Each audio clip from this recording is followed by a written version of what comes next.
ఓం శ్రీ మాతే నమః. అందరికీ నమస్కారం అండి. ఈరోజు మన ఛానల్లో ఈ 2025 సంవత్సరంలో ధనుర్మాస ప్రారంభ ముగింపు తేదీలు ఎప్పటి నుంచి ఎప్పటి వరకు ఉన్నాయో, నెలగంట ఎప్పుడో, అసలు నెలగంట అంటే ఏమిటో, ముక్కోటి ఏకాదశి ఎప్పుడో, ఈ మాసంలో ఎవరిని పూజించాలి అనే విషయాల గురించిన పూర్తి వివరాలు ఈరోజు మనం ఈ వీడియో ద్వారా తెలుసుకుందాం. ఎక్కడ స్కిప్ చేయకుండా పూర్తి వీడియో చూస్తారని ఆశిస్తున్నాను. అంతకంటే ముందుగా ఇంతవరకు నా ఛానల్ని సబ్స్క్రైబ్ చేసుకున్న వాళ్ళు ఉంటే సబ్స్క్రైబ్ బటన్ని ప్రెస్ చేసి పక్కనే ఉన్న బెల్ ఐకాన్ని ప్రెస్ చేసి ఆల్ అనే ఆప్షన్ ప్రెస్ చేశారంటే నేను పెట్టే ప్రతి వీడియో నోటిఫికేషన్ ద్వారా మొదటగా చూసేయవచ్చు. ముందుగా వీడియోలోకి వెళ్ళిపోదాం. ఈ మార్గశిర మాసంలో సూర్యుడు ధనుర్ రాశిలో ప్రవేశించి మళ్ళీ మకర రాశికి వచ్చే వరకు ఉండే 30 రోజులను ధనుర్మాసం అంటారు.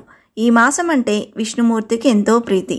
సూర్యుడు ధనురాశిలో ఉన్నటువంటి ఈ ధనుర్మాసంలో ప్రాతకాలంలో శ్రీ మహావిష్ణువుని ఒక్కరోజు పూజించిన 1000 సంవత్సరాల పూజా ఫలితం ప్రాప్తిస్తుందని పురాణాలు తెలియజేస్తున్నాయి.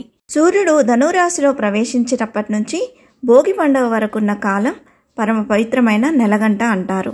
నెలగంటనే ధనుర్మాసం అని అంటారు. నెలగంట, ధనుర్మాసం రెండు మార్గశిర మాసంలో మొదలవుతాయి. అసలు నెలగంట అంటే ఏమిటో ఇప్పుడు తెలుసుకుందాం. గోదాదేవి శ్రీవ్రతాన్ని ఆచరించి శ్రీరంగనాథుణ్ణి చేరుకుంది. ప్రతి సంవత్సరం ధనుర్మాసం ప్రారంభమైన రోజునే నెలగంట పెడతారు. ఆ సమయంలో సింహాద్రి అప్పన్న స్వామికి తెల్లవారుజామున సుప్రభాతం ఆరాధన సేవ నిర్వహిస్తారు. దాని తర్వాత గంట మోగిస్తారు. దీన్నే నెలగంట పెట్టడం అంటారు. గోదాదేవి సన్నిధిలో అమ్మవారికి విన్నపం చేస్తారు.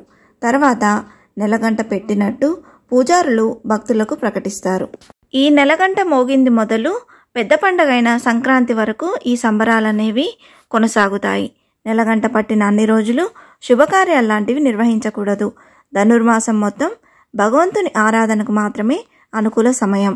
పెళ్లిళ్ళు, గృహప్రవేశాలు చేయడానికి పనికిరాదు. విష్ణువును మాత్రమే ఆరాధించాలని శాస్త్రం చెబుతుంది.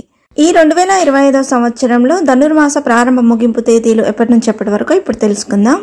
ఈ సంవత్సరం ధనుర్మాసం డిసెంబర్ 16, 2025 సంవత్సరం మంగళవారం రోజున ప్రారంభమై జనవరి 14, 2026 బుధవారంతో ఈ ధనుర్మాసం అనేది ముగుస్తుందండి. ధనుర్మాసంలో విశేషంగా జరుపుకునేటువంటి వైకుంఠ ఏకాదశి, ముక్కోటి ఏకాదశిని డిసెంబర్ 30, 2025 సంవత్సరం మంగళవారం రోజు జరుపుకోనున్నాము. ఈ ధనుర్మాసంలో ఉభయ సంధ్యలో అంటే బ్రహ్మముహూర్తంలో ఇల్లు శుభ్రం చేసి దీపారాధన చేయడం వల్ల మహాలక్ష్మి అనుగ్రహం లభిస్తుంది. దరిద్రం దూరం అవుతుంది. ఈ మాసంలో ప్రతిరోజు బ్రహ్మముహూర్తంలో పారాయణం చేసిన వారు దైవానుగ్రహానికి పాత్రలవుట తథ్యమని శాస్త్రవచనం. వివాహం ఆలస్యం అవుతున్న అమ్మాయిలు శీఘ్ర వివాహం కోసం, కోరుకున్న వరుణ్ణి పొందేందుకు, అలాగే సంతానం లేని వారు సంతానం పొందేందుకు ఈ మాసంలో కాత్యాయని దేవిని, దుర్గాదేవిని పూజించడం వల్ల కోరుకున్న కోరిక నెరవేరుతుందని నమ్మకం. మనకు ఏడాది కాలం అంటే దేవతలకు ఒక రోజుతో సమానం. అందులో భాగంగా ధనుర్మాసం దేవతలకు ప్రాతకాలం అని చెప్తారు పండితులు. అందుకే ఈ నెల రోజులు గోదాదేవి శ్రీ మహావిష్ణువు మేలుకొలుపులో భాగంగా పాశురాలు ఆలపించి ప్రత్యేక పూజలు చేసింది. వేకువజాము నుంచి విష్ణువును మేలుకొల్పితే వైకుంఠ ఏకాదశి రోజు స్వామివారు నిద్రలేస్తారు. అప్పటి నుండి ఉత్తరాయణం అనేది ప్రారంభమవుతుంది. శ్రీ మహావిష్ణువు మేలుకొలుపులో భాగం ధనుర్మాసం. అందుకే ఈ నెల ఎంతో విశిష్టమైంది. ధనుర్మాసం అంటే దివ్య ప్రార్థనకు అనువైన నెల అని అర్థం. ఆండాల్ పూజలు, తిరుప్పావై పఠనం, గోదా కళ్యాణం, ఈ సందడంతా ధనుర్మాసంలోనే. తిరుమలలో ధనుర్మాసం నెల రోజులు సుప్రభాతం బదులు తిరుప్పావై పఠిస్తారు. సహస్రనామార్చనలో తులసీ దళాలకు బదులు బిల్వపత్రాలు ఉపయోగిస్తారు. ధనుర్మాసంలో ప్రతిరోజు ఉదయం, సాయంత్రం దీపారాధన చేయడం వల్ల లక్ష్మీదేవి అనుగ్రహం లభిస్తుంది. విష్ణు కథలను చదవడం, తిరుప్పావై పఠించడం ఈ నెల రోజులు చేయాలి. అలా చేయలేని వారు 15 రోజులు, 8 రోజులు లేదా కనీసం ఒక్కరోజైనా ఆచరించవచ్చు.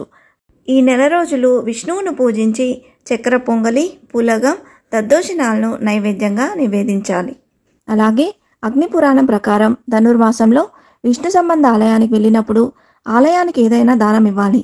అది పూజా వస్తువు కావచ్చు లేదా ధనాన్ని దానంగా ఇవ్వచ్చు. ఇంతే ఫ్రెండ్స్, ఈ వీడియో మీకు నచ్చిందని ఆశిస్తున్నాను. ఇలాంటి ఇంట్రెస్టింగ్ వీడియోస్ కోసం please subscribe my channel and press the bell icon.